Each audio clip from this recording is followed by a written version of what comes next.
السلام علیکم ګرانو دوستانو، بیا هم ښه راغلاست زموږ یو نوی ویډیو ته. خدای وکړي چې روغ او جوړ اوسئ. ګرانو دوستانو، بیا هم تاسو ته مې یو ډېر ښه درس چمتو کړی دی. هغه درس چې څونه درسونه چې موږ ویلي دي هغې پورې مربوط کېږي، خو ډېر زیات اسانه دی او هغسې درس ده چې دا هم ستاسو په خبرو کې ستاسو د فرانسوي خبرې کول لا هم نور ښه کوي. ګرانو دوستانو، د دغه عنوان د نننۍ درس عنوان چې دی هغه د جملو منفي کول دي. یعنی څه د جملو منفي کول؟ څه معنا چې فرانسوي کې ورته لفارم نیگاتیو ورته وایي، یعنی د جملې منفي بڼه. یعنی جملې منفي کول څه معنا؟ یعنی یو چاته وایي چې زه ډوډۍ خورم، دا مثبت اړخ شو که نه، یو نیگاتیو ده، یو انفارماتیو ده که نه، هغه انګلیسي کې چې موږ تاسو وایو، یعنی مثبت او منفي. صحیح شو؟ نو موږ مثبت جملې ډېرې ویلې، په حال زمانه کې مې ویلې، په درېواړو ګروپونو کې ماوالو درېیم ګروپونو کې موږ ویله. خو نن دغه درېواړه ګروپونه به په منفي حالت کې یو شانتي دي، لکه هماغه فرقونه پکې، خو په دو شیانو په اضافه کولو سره دا شی جوړیږي، منفي جوړیږي. یو شانتي نه، یعنی منفي جوړیږي، دو شیان پکې اضافه کیږي. یعنی فرانسوي کې چې موږ غواړو یو جمله په منفي معنی بدله کړو، نو هغې لپاره دغه ساختار یعنې دغه سټرکچر پکار دی. ګران دوستانو، چې دغه نننی درس کې به موږ تاسو وایو یعنی څه؟ زه ډوډۍ خورم، زه ډوډۍ نه خورم، زه کار کوم، زه کار نه کوم. دا کار نه کوم د څه شي؟ دا منفي شو که نه؟ دا منفي اړخ شو، منفي د جملې منفي اړخ شو. ښه ګرانو دوستانو، درس ته مخکې ځو. تاسو نه هیله کوم چې چینل سبسکرایب کړئ او یوټیوب کې بعض یو سلسله مشکلات پیدا شوي دي. ګران دوستانو، که دغه ویډیو تاسو نور خلکو سره هم شریک کړئ، ممکن چې دغه مشکل حل شي. نو دا زما ستاسو نه هیله ده. ښه ګرانو دوستانو، راځو مخکې ځو. مخکې دی نه چې زه درس ښه تشریح کړم، ښه مخکې لاړ شم، نو اول زه تاسو ته یو سلسله یو څو جملې تاسو ته زه غواړم وړاندې کړم د درس په اړه، ځکه دا درس په جملو ویلو باندې زده کېږي او دا خو ستاسو غوښتنه هم ده چې زه باید تاسو ته جملې ووایم. ګرانو دوستانو، تاسو په دې سکرین باندې هغه وګورئ، نو پلو یعنی جمع، ورب پلو پا. صحیح شو؟ ګرانو دوستانو، دغه څه معنا؟ یعنی دغسې به موږ منفي جمله جوړو. نو ورب تاسو پیژنئ چې ته وایي، فعل ته وایي که نه؟ کول، یو کار کول فعل ته وایي، لکه خوړل، تلل، سملاستل، کېناستل، ویل، لیکل که نه؟ لکه مونژې، مارشې، پختی، سوختی. دغه فعلونه ما تېر درسونو کې تاسو ته ټول دا فعلونه ما تاسو ته ویلي دي که نه؟ افواغ یو فعل ده، لکه اتخ یو فعل ده، دغه ټول د ورب کې راځي. نو تاسو ویلي د ورب هم دغې ته وایي. پا دا د نیګتیف یعنی د منفي کولو یوه اصطلاح ده چې دلته استعمالیږي. اوس ګورئ، دلته یو جمله ما لیکلې ده، je suis français، je suis français، زه فرانسوي یم. دا یو مثبته جمله ده، نیګتیف نه ده. دا چې موږ غواړو په نیګتیف باندې بدل کړو، څنګه وایو؟ je ne suis pas français، je ne suis pas français، زه فرانسوي نه یم. je ne suis pas français، زه فرانسوي نه یم. دا یې منفي اړخ شو، په دغه شکل جوړیږي. همیشه دا ډېر اسانه ده، همیشه استعمالوئ. د منفي کول لپاره نور اصطلاحات شته، په آخر کې یو اشاره ورته کوم، خو دغه باندې ډېر تاسو کار وکړئ او ډېر تکرار کوئ. یو بل مثال زه تاسو ته مثالونه تاسو ته ډېر وایم، تاسو ته غوږ شئ، په روزانه خبرو کې استعمال کوئ. je regarde la télé، je regarde la télé، یعنی زه تلویزیون ته ګورم. دا تلې دا یې وړوکی کړی دی، دا تلویزیون هماغه تلویزیون ده، خو دې ورته له تلې وایي. فرانسویان اکثره شیان غواړي چې شارټ کړي، یعنی رالنډ یې کړي ووایي. دا فرانسوي ژبه کې ډېر زیات دغه ده، معمول ده. je regarde la télé، زه تلویزیون ته ګورم، زه تلویزیون ګورم. صحیح شو؟ نو دلته راشئ وګورئ د دې منفي حالت څنګه ده. je ne regarde pas la télé، زه تلویزیون نه ګورم. je ne regarde pas، ګورئ زه ډېر سلو اوس تاسو ته وایم، je ne regarde pas la télé، زه تلویزیون نه ګورم. je ne regarde pas la télé، زه تلویزیون نه ګورم. دغه شکل به تاسو کولی شئ وایي. بل مثال ته وګورئ، elle marche dans la parc، وایي هغه ښځه، دغه ضمیر چې ده مؤنث ضمیر ده که نه، وایي هغه ښځه چې ده په قدم وهي، یعنی قدم اخلي، یعنی پیاده روي کوي که نه، په چې ده پارک کې که نه؟ پارک خو په زموږ ستاسو ژبه کې پارک دی. او اوس د دې منفي حالت څنګه دی؟ elle ne marche pas dans le parc، لا نه ده، ښه بخښنه سره لو ده. مسکونه ده صحیح شو، یعنی مذکر کلمه ده. il ګوره il ne marche pas dans le parc. وای هغه چې دا په پارک کې قدم نه وهي، قدم وهي قدم نه وهي. دغسې تاسو ګورئ چې دا جملې جوړې کوي. ګوره یو بل مثال تاسو ته وګورئ جمع کې وایم les élèves jouent en classe. les élèves دا الف شاګردان ته وایي، ایتودیان هم ورته وایي، الیف هم ورته وایي، یعنی شاګردان یو. دا یو چې دا د ژوې فعل دی، دا ما لومړی ګروپ فعل دی، دا تاسو تېر شوي درسو کې موږ دې باندې دا ډېر تېر شوی دی موږ ته لپاره. دا جمع حالت ده چې ډېر وي خلک وي که نه. یو اون کلاس په صنف کې، یعنی شاګردان په صنف کې لوبې کوي، گیم کوي که نه، یو لوبه کوي. اوس ګورئ منفي حالت یې les élèves ne jouent pas en classe. شاګردان په صنف کې لوب نه کوي. ښه اوس د یو بل مثال ته مو ګورئ، دغه ایتودیان هم راغی که نه. ګورئ nous sommes étudiants، nous sommes étudiants. عزیز مې ولې وکړو؟ ځکه دا سم کې اخر کې اس راغلی، هغې نه به وروسته هغې اس نه مخکې او راغلی چې دا وایل یعنی حواس لرونکی حرف دی. هغې نه وروسته بیا یو اکسانتیو راغلی دی چې هغه هم وایل حرف ده، نو دا اس په زد باندې بدلوي. ګورئ nous sommes étudiants، موږ چې شی شاګردان یو. منفي حالت یې وګورئ nous sommes pas étudiants. دلته پاز نه کېږي، بعض حالتونه استثنا نشته. که پاز ووایو نو دا لږ په تلفظ کې هم نه راځي. اوس nous ne sommes pas étudiants، موږ شاګردان نه یو. صحیح شو؟ ځینې ځایونو کې لیزون کېږي، خو بعض ځایونو کې ګرانو دوستانو فرانسوي ژبه کې بل داسې حالت راځي چې هلته لیزون نه کېږي. ګورئ پاز ایتودیان، خو بیا چې فرانسویان کله تیز خبرې کوي ځکه موږ تاسې په خبرو نه پوهېږو، هغه لیزون کوي نو. ګورئ nous ne sommes pas étudiants، nous ne sommes pas étudiants که نه، همدغسې دې ته لیزون وایي، هغه ډېر تیز وایي. بل مثال ته وګورئ، دغه ما تاسو ته په فتوح پوخش کې یو مثال راوړی، یعنی نږدې راتلونکي زمانه کې مې یو مثال تاسو ته راوړی. ګورئ دا موږ په تېر درسو کې ویلي وو je vais aller au travail، je vais aller au travail، زه به کار ته لاړ شم که نه، سبا ځم، یو ساعت پس ځم، خو زه به کار ته لاړ شم، راتلونکي زمانه ده. ګورئ د دې منفي حالت څه دی؟ je ne vais pas aller au travail، زه به کار ته لاړ نه شم، یعنی زه راتلونکي کار ته نه ځم. ګورئ منفي حالت عام ډول په عام شکل باندې دغسې جوړیږي. منفي حالت پوه شئ، د جملې منفي حالت کول نه کول، خورم نه خورم، وده کېږم نه وده کېږم، ټول په نو پا منځ کې ورپ راځي، دغسې استعمالیږي. صحیح شو؟ ښه مخکې ځو ګران دوستانو، دغلته د جملې ته تاسو پام وکړئ، دا یو بله قاعده زه تاسو ته وایم.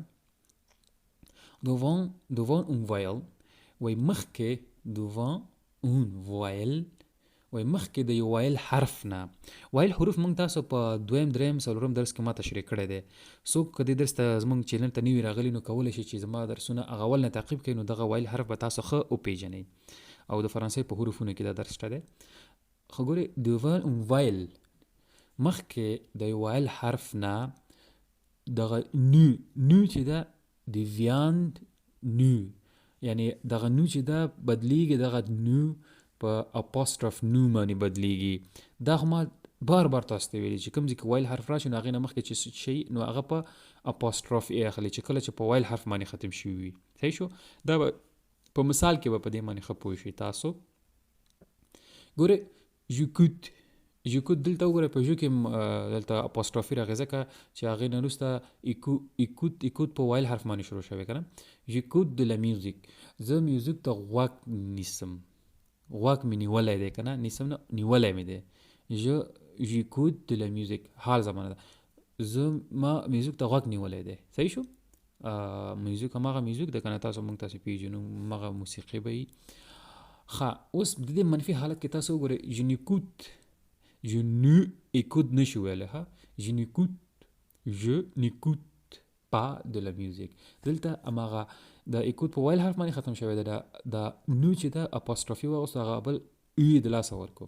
je n'écoute pas de la musique، ما میوزیک ته غوږ نه دی نیولی، ما میوزیک ته غوږ نه دی نیولی. اول جمله کې ما میوزیک ته غوږ نیولی دی، دوی کې ما میوزیک ته غوږ نه دی نیولی.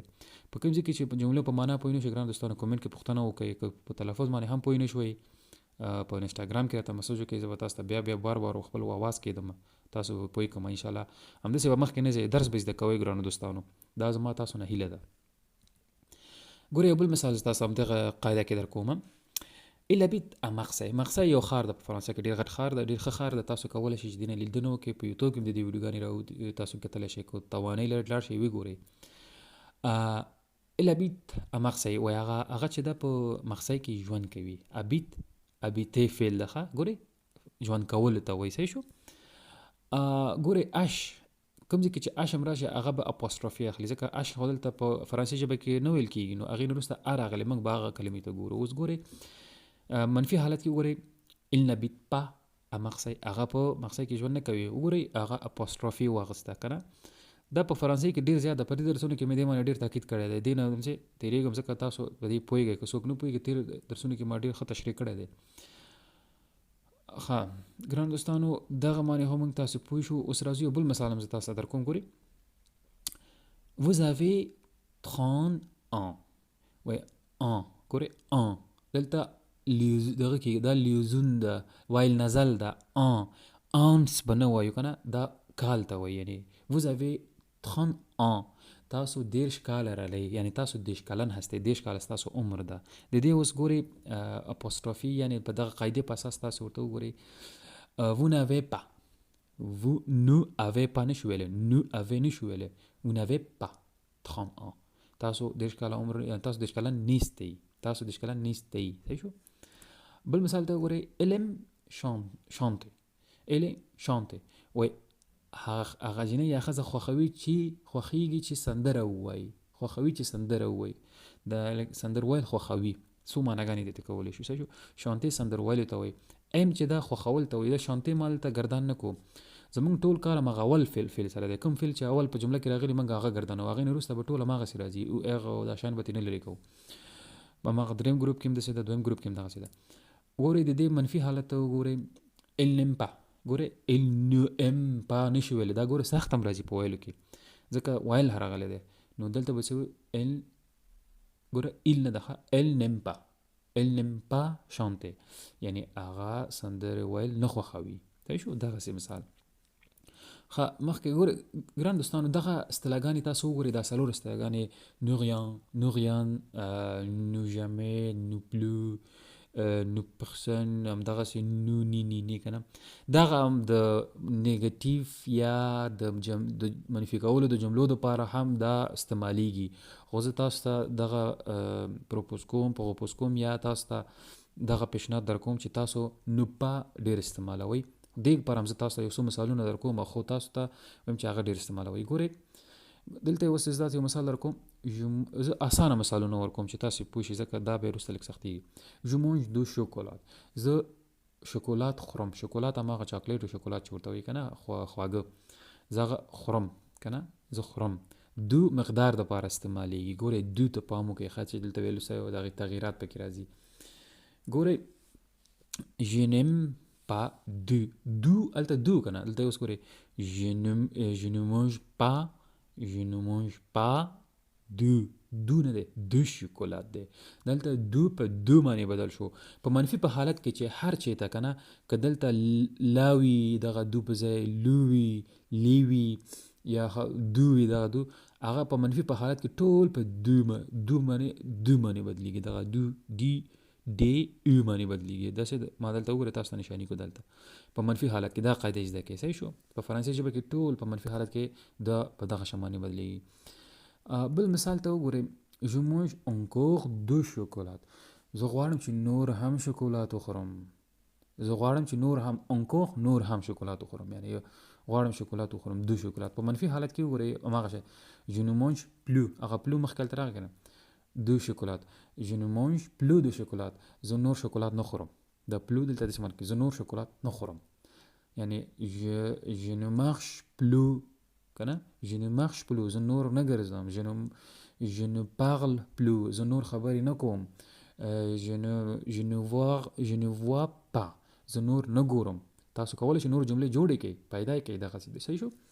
بل مثال ته وګورئ je mange tout، زه ټول خورم. یو کس دی تاسو ته راوړي، لکه تاسو ته یو من سیوان راوړي که نه، نو ته وایې چې je mange tout زه ټول خورم صحیح شو. او په منفي حالت کې به څنګه وایو چې زه ټول نه خورم څنګه وایو je ne mange rien زه هیڅ نه خورم یعنی هیڅ نه خورم یو دانه هم ترې نه خورم je ne mange rien زه هیڅ نه خورم صحیح شو.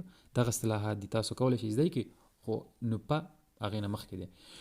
je mange de chocolat et de la glace زه شکولات او آیس کریم خورم دواړه خورم صحیح شو. اوس بس رقم وایي چې دام نه خورم دام نه خورم هغه نه چې مخکې هغه جملې په سر کې هغې ګورئ je ne mange زه نه خورم نه شکولات نه شکولات خورم نه ګلاس او نه آیس کریم خورم.